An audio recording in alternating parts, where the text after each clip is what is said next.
Hey guys, Jay Helmsing here. As always, thanks for tuning in. I'm coming at you today with a review on another gun that has been reviewed to death, but hopefully I can put my little spin on it in this blogging sort of format and maybe give you guys some information and maybe tell you some things you don't know, or at least give you something to watch for a little while, right?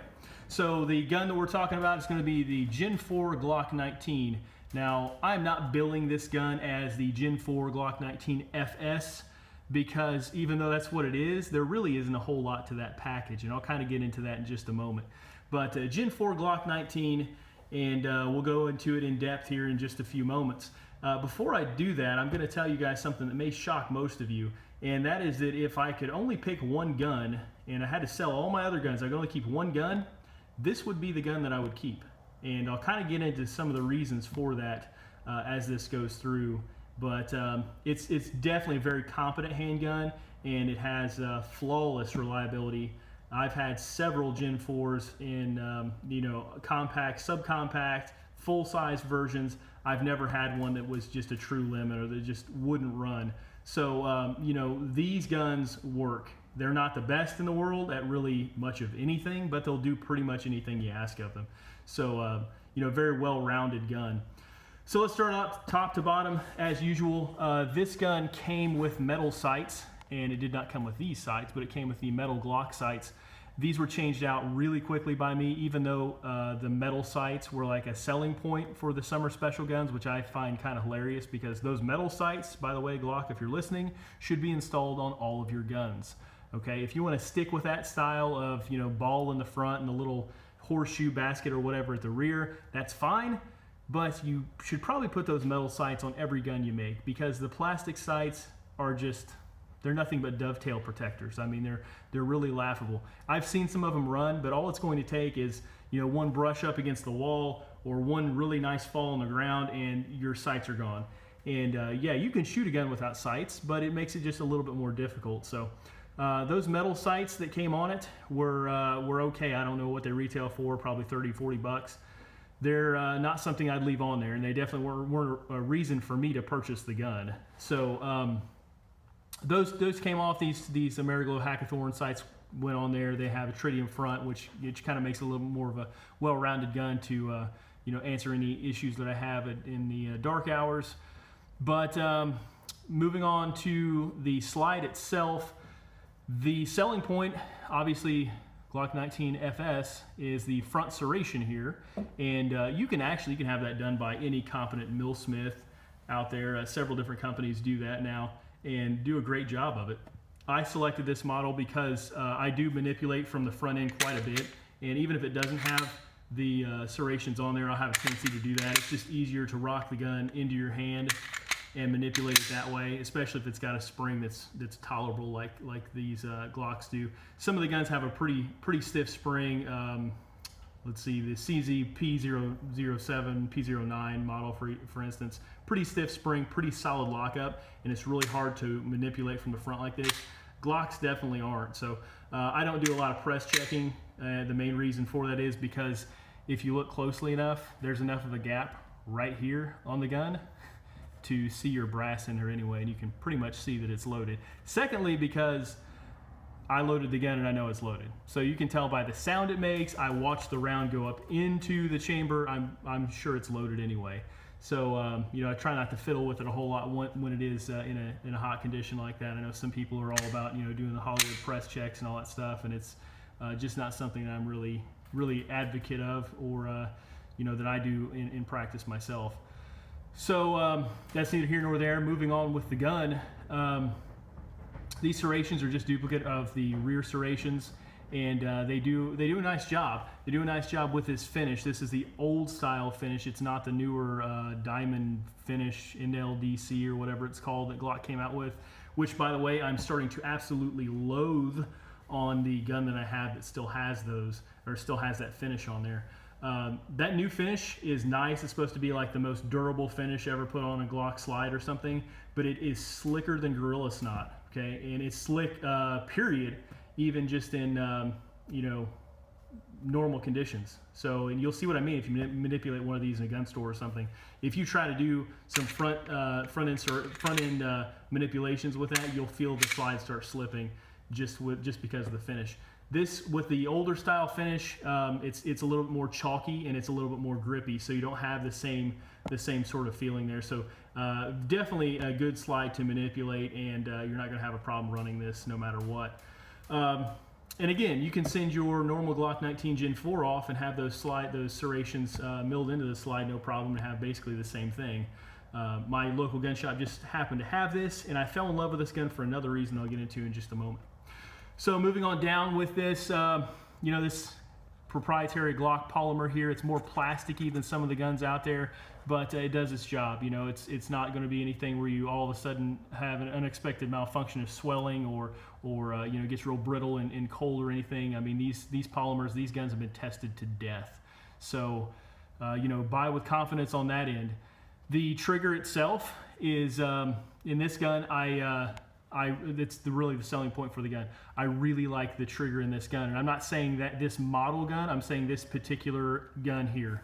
It's just got a really nice trigger. And I am an advocate, if you have multiple models, or if your gun store has multiple models for you to select from, and you want that model, try them all. Try all 3 or 4 and see if one of them has a slightly better trigger to you, because there are so many different tolerances in these guns, no matter how simply they're made, that one trigger is inevitably going to be a little bit better, move a little bit freer, or have a little bit less stacking or glitchiness than another gun will. So it's just a fact. I've experienced with multiple different guns and multiple different platforms. If you have the opportunity and you're not buying online or something like that, definitely get your hands on these guns and see if you can dry fire them and see for yourself. This gun has a really, really nice trigger for a Glock Gen 4. It's completely stock. I've done nothing to it, and it's got just really, really free movement in the front here. There's no, trigger bar is not getting caught on anything or getting a lot of friction build up or anything. It goes right back to the wall, and it just takes a little bit more pressure, and this gun breaks right through that wall. Resets on the back there, resets fairly quickly off of there, and then you can go right back into it. So this is a really, really nice Gen 4 trigger. And again, it's just an anomaly. It's just a freak that my gun shop happened to have. And when I felt that trigger, I was like, this is really a nice feeling trigger. So I'm leaving it completely stock. I've done nothing to it, and I don't plan on doing anything to it. So it is what it is. And if you get a gun that's got kind of a lousy trigger in it, a lot of that stuff will clear up with mileage. The more you shoot it, the more the tolerances are going to get. Going to expand and kind of give you a little bit more freedom of movement and things like that, and reduce the friction, which is typically what makes the trigger better. So, fear not if you have a Glock that's got like a mushy trigger. I tested a Glock next to this. Some people say this is an Austrian model, but some people will say, oh, the U.S. Glocks don't feel as good as the Austrian ones or whatever. The one that I tested next to this happened to be a USA-made Glock 19, and it definitely didn't. It had much more stacking and a lot more mushy of a trigger. The break was kind of vague. So this one had a really crisp break, really nice take up. So, your mileage may vary. You might have a USA Glock out there that is just tremendous, but it is what it is. And that's really the reason why I picked this gun, aside from the front serrations kind of being a bonus. You guys might have noticed when I flipped this around, I took off the extended slide release. Those just don't work well for me. The extended slide release provides just a little bit of more of an extension here. It's got like this little wart on it that sticks out. And for me, I always just ride that. I mean, it's just the way I grip the gun. I always ride that, and that just exacerbates the problem. I'll have the same problem with just the stock one on there sometimes. So I've never had an issue finding this or actuating this, stock style slide release or slide catch, whatever you want to call it. And they're really easy, really sensitive, really easy to do on the Glock model. So I always put that back in there, even with the 34s or whatever, any sort of the target models and whatnot. I don't leave the extended slide release in there. And they're about $4. If you're into that sort of thing, you could also just get a standard Glock 19 and just throw it in there if you wanted to have that. The next thing on here is the mag release is extended as well as part of this front serration Glock summer special package. And between you and I, the reason Glock did that is because they're trying to keep demand for the other generations up as they sell the Gen 5 Glock. So they're trying to keep the other Glocks moving along, those other lines moving along to clear out what they have remaining and so on. And a good idea, I guess, if you have the selling power to do that. And apparently they do, because I've got one in my hand. But this extended mag release, it's only like a millimeter or so longer than normal. You do feel it. You feel a difference. You don't really notice it on the gun. Looking at it or anything, there'd be really no way to tell that it's an extended mag release. But you do feel it. It's out just maybe a millimeter or so further. So it does make dropping the mag a little bit easier, which again is not a problem with these Gen 4 Glocks, even with the stock stuff in there.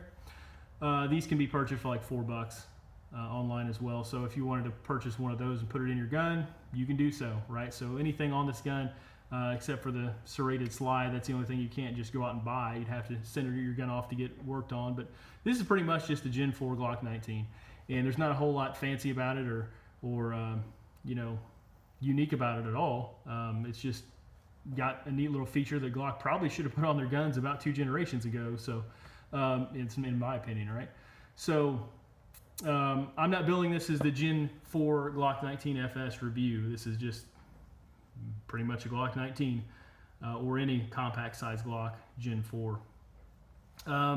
Moving on to this Magwell here, you guys have noticed I put on a blacklist Magwell.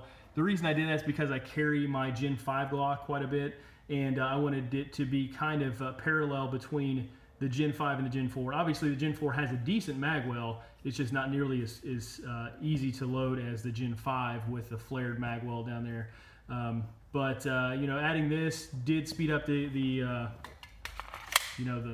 seating of the magazine and so forth. And some people might not like that because it it does away with those cutouts, the emergency cutouts to rip the mag out if you have like a Type 3 malfunction or a Class 3 malfunction. To me, it really hasn't made much of a difference. And I tested that. I loaded in, around in the chamber manually by hand, and then I fed one in there on top of it, just to induce that sort of malfunction and see if I was able to clear it out. And had no problem just coming down here and grabbing the magazine, even though there are no cutouts. So you can definitely strip this magazine out with the Magwell in, no problems. It's also small enough that you could carry it concealed. It's not going to print anything unusual or anything more than your normal Glock 19 would. And I kind of think that, the whole these emergency cutouts and things, I kind of think we're getting a little saturated with that. I think it's a little bit overhyped. I've experienced multiple Type 3 malfunctions, but I've never experienced one where I was like, prying and trying to get a screwdriver to pull the magazine out or any of that kind of stuff. And typically, the easiest way to clear those malfunctions out is to do what I just did and to open the slide, clear to slide lock, and then, maybe drop the magazine. And typically, it's not going to have a whole lot of tension on at that point. Now, if you try to do it with the slide closed and just rip the mag out, yeah, it's going to be bound up in there, but I was still able to rip this mag out without the cutouts. So, all those like the Gen 5s with the ones in the front and the back and all that kind of stuff, probably a little bit overdone. If that is a concern to you, though, you can run this Magwell and just put the base plates on that have the cutouts to do that. So another option in that category if you're into that. Really, I don't have a whole lot to say about the Glock 19, the Gen 4 model that hasn't already been said. It's a tremendously reliable gun. I've had probably 4 of these, and I've never had an issue with any of them. I had one of the really, really early Gen 4s that had the ejector issue that was spitting brass basically straight back, and I'd get a face full of brass, and that was rectified. That was sent off and corrected. The other ones I've never had an issue with. They feed everything pretty much. They cycle fine, and they don't complain too much. And that's kind of what I look for in a handgun. And with this model here, it's they upgraded the barrel a little bit in the Gen 5, but this is tremendously accurate for its size. I mean, I have no issue whatsoever grouping with this gun or taking accurate shots with the old style polygonal rifled barrel. So I'm sure the new one might be better in certain aspects, but the end user is probably not going to notice it. It's more probably like a bench rest thing. Too many variables in handguns, especially smaller handguns with grip and stance and all that kind of stuff to be nitpicky and really notice a huge difference by swapping out a barrel. Now, obviously, when these barrels get used up and you've got 30,000 rounds or something, they're going to spread out, and you will notice a difference going to like an aftermarket or just a new barrel then. And I'm sure the aftermarket barrels probably do have better tolerances than some of these mass-produced, just your standard off-the-shelf stock barrels. But I don't. For me, I don't have an issue grouping or putting accurate shots down the way this gun comes stock. So, addressing the thing I said earlier about why this would be the gun that I would keep if I had to sell my other guns. It comes down basically to two things. First off, and I already mentioned it, it does everything you want it to do pretty well. It doesn't do anything perfect, but it does everything pretty well. I mean, you could take this gun to a competition and you could score pretty well with it, and you could carry it home from the competition, and you could rely on it if you needed to use it to defend your life. You could put it on your nightstand that night and leave it there for a bump in the night gun. You could put it in your truck or your vehicle for a vehicle gun. You could carry it on duty if your job necessitates it very easily. So it does everything you need it to do, and it doesn't complain about anything.